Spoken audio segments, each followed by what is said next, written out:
Puro delayed ang sweldo okay lang. Ikaw kung ganito ang trabaho mo a-absent ka ba?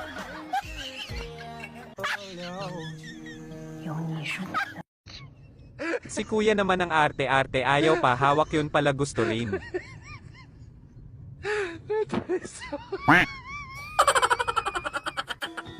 Si kuya talaga napakapilyo, feeling niya nasa bahay sila ng jowa niya hindi nakapagpigil.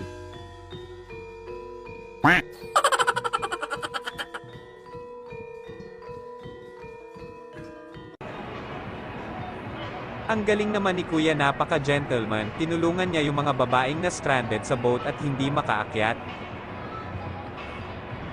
Dapat magpasalamat kayo kay kuya mga girls kung hindi dahil kay kuya hindi sana kayo makaakyat.